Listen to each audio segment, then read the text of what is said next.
Okay, here we are at the church. It's my first day as a video recorder. Here's our friend and compatriot, Jaime. How are you? Yes, we'll be putting all of this up on the YouTube. Here's a nice picture of the church. Yeah, let's get all this up here. This is where we're doing the HIIT workout every morning. It's quite a deal, really. There's the girls will probably be showing up here shortly. Say hello, baby. Hello, baby. Okay, time for my walk. I've been on a mission now for several years, since 2009. July 2009, July 15th, I really began a concerted effort towards helping other people achieve a better life. And involved a lot of study. My main goal is to give everyone on this planet these little bits of hidden wisdom, these golden nuggets of truth that I have discovered through the, I would call it scholarly study of psychology, of philosophy, physical health, your nutritional health, and fitness over the many years that I've been on this journey. Because I know it's possible, because I've done it. If I can do it, anybody can do it. If I can go from 306 pounds or 141.5 kilos down to the 70.70 kilos that I weighed this morning, that was from, I was 50 years old then, I'm 69 years old now, going on 70 next year. If I can do it, anybody can do it. You just have to learn to do what I've done. And the first thing I learned was you can find a meal plan that is delicious and nutritious and something that you look forward to and gives you loads and loads of energy. And my discovery was what I call the slaw diet. And you're gonna see a lot of these dogs, and some of them can be quite vicious because the people use them to protect their land.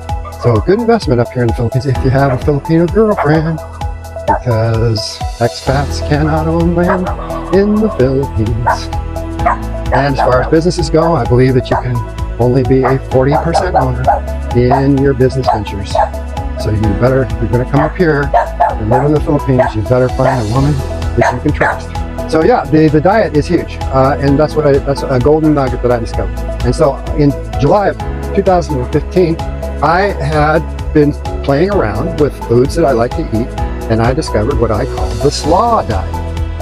And oh my God, I had been eating that diet for probably about 2 months, 3 months. Actually, even before April, I had discovered that diet, and I was consistently losing weight. That's how I went from 270 pounds down to the 170 pounds. And at that time, everybody was amazed because I would go into work each week and they'd go, wow, look at all the weight you lost. And yeah, it was really a good deal. And yeah, my diabetes cleared up, my cough went away, I got more energy, and it's funny, I was only eating like once or twice a day. And that's when I really started getting into the intermittent fasting. And so I am an intermittent faster. I eat 1 meal a day. And I've done that throughout my life, actually. But I really put in a concerted effort on intermittent fasting. Oh, it was probably shortly after that, but for the last 2 years, I'm strictly OMAD and even alternate day fasting or ADF because I have energy. And when I do eat, wow, it's so amazing because I can take these simple foods like the slaw diet, which is basically just a cold slaw diet, and I make it I make a mayonnaise dressing, and a mayonnaise vinaigrette dressing with seasonings, and I take cold slaw, and sometimes that will add like onions, papaya, and carrots, and green mangoes.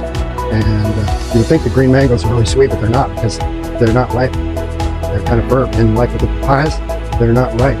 They're green. I mean, if you bite into them, you can almost break your teeth off. They're so hard. But she shreds them up and puts them in the coleslaw. Wow, makes the coleslaw taste amazing, and you don't really get that much sugar from it because they're not high in sugar. But the coleslaw diet, or the slaw diet, is very high in fiber. And I know there's a lot of keto people out there. What I call myself is modified keto, because I would say probably 80 to 90% of my diet is, probably 85%, 90% is it's veggies and fats. The mayonnaise, the fats, avocado. I had a beautiful avocado the other day. We've got the best avocado here on our property. It's huge. It's nutty tasting. It's buttery. It's kind of a firm yet kind of creamy taste. Oh my God, it's amazing. Avocados are not true to seed, so you can't just poke an avocado seed in the ground and get a good plant. One in every 10,000 plants will give you a really beautiful avocado. You got to really graft these things. At any rate, you can create a wonderful diet, and if you go to the intermittent fasting, you're not going to have glucose spiking, which is a big problem now, and I believe you should all study glucose spiking. You will eliminate your metabolic syndrome. And the metabolic syndrome is gauged on like your triglycerides, your blood fats, it's the circumference around your waist. It's regarding whether you are insulin resistant and if you have high blood pressure. And if you've got all four of those, you've got metabolic syndrome, and your brain don't function so well when you have metabolic syndrome. Nothing functions well. Metabolic syndrome is when you literally overload the mitochondria in your cells. They get so full of glucose that they stop functioning. They get like hot little batteries because you put too much energy into the mitochondria, and then they just shut off. And if they shut off for long enough, they just start dying.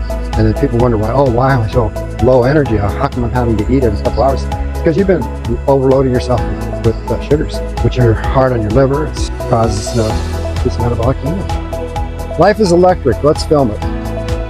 We've got the AI, chat AI now, and we've got all these little video cameras, and life is becoming more and more amazing. Who'd have thunk? Everybody thought we'd have flying cars, but we've got something better. We've got communication. And now thanks to these different platforms like Instagram, TikTok, and Twitter, and YouTube, and Facebook, we can all connect and communicate with each other.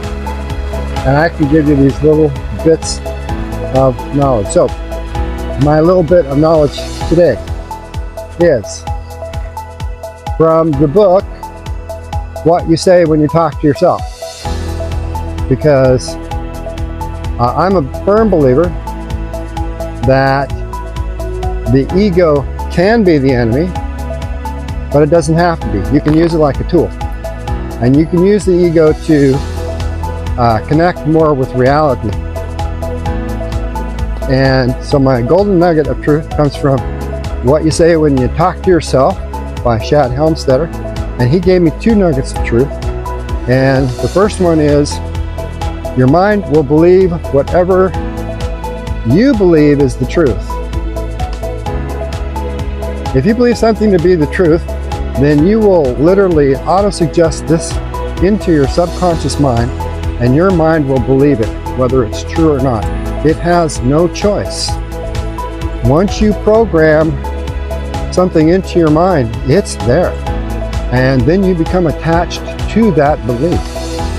Just like you become attached to the dialogue in your head, which emanates from your conscious brain, your thinking brain. It's that egoic mind that's always telling you, is this right? Is this wrong? This is what I prefer. That's dangerous. Do this, don't do that. It distorts. It's crazy what your mind does, and it's all mostly in your subconscious. And the egoic mind is like the mediator between that subconscious id, unconscious id, and the cravings. And it's the mediator between that and the superego. that moral, ethical person that you wish to become. And what I help people do is develop the character using morals and ethics to create a good integrity and that maturity that you need to be considerate of other people and their feelings, but also to be willing to trust and take risks, but also to be considerate of your own feelings and to get others to take a little bit of a risk, like not eating rice or not eating bread because it's poison and it's killing you, it's causing metabolic syndrome. Your mind will believe whatever you tell it. It has no choice. And the second bit of wisdom I got from Shad Helmstetter, great book, I think everybody should read it. It really gives you a good concept of how your mind works, going from what's causing your outcomes, the results of your efforts, which are caused by your behaviors and actions, which are caused by your thinkings and feelings. Alan Watson, I think it's Watson. Yeah.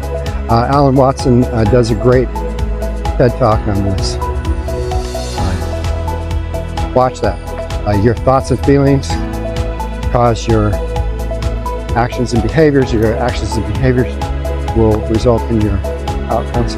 And underneath your thoughts and your feelings are your emotions. And so he helps you to get down to the emotional level. Underneath your emotions, your attitudes, and your moods, underlying that is your beliefs and your experiences. And underneath that is the programming that you've gotten since the age of 0. And so most of your mind has been programmed since the age of 0, and your mind will believe whatever it's been told. People wonder, why do I behave the way I do? It's because you were programmed to behave that way. It's a result of your culture, your environment, your family, your experiences, and everybody's unique. But I can tell you there's things that we can do. We can work in our area of influence to reprogram our minds. We can step outside the cultures, especially we can step outside any dogma. We can step outside the rules that don't fit, and we can become principle centered. We can have high integrity, and we can communicate well with all people. But it takes a lot of practice and time. So the big golden nugget of truth is we can learn to control our mind. And that's probably one of the greatest abilities that humans have that no other animal on this planet has. We've got amazing human conditions. We've got imagination. We've got, to a degree, we've got free will. We can make choices. We've got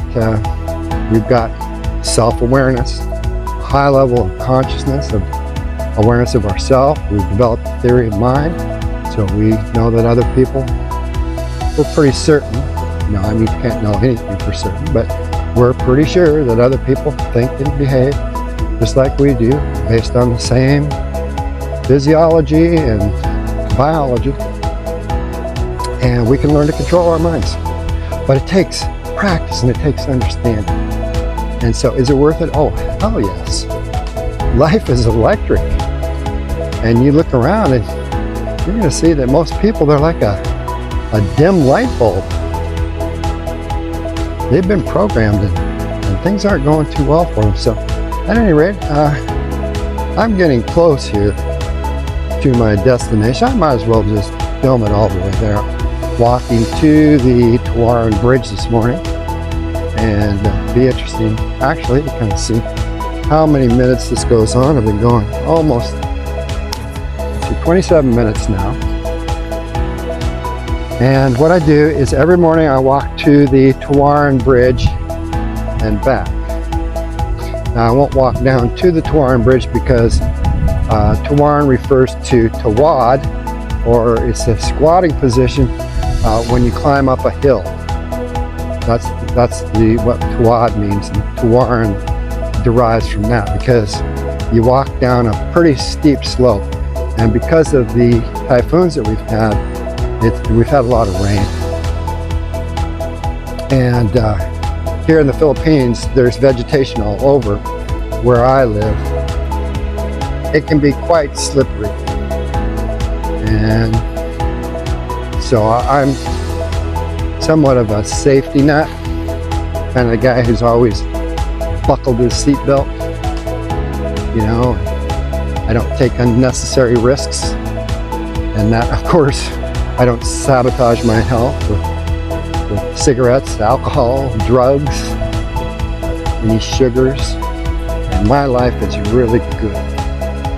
And people say, oh, well, you have a boring life. I say, well, if that's what you think, I'm okay with that, because my life is amazing.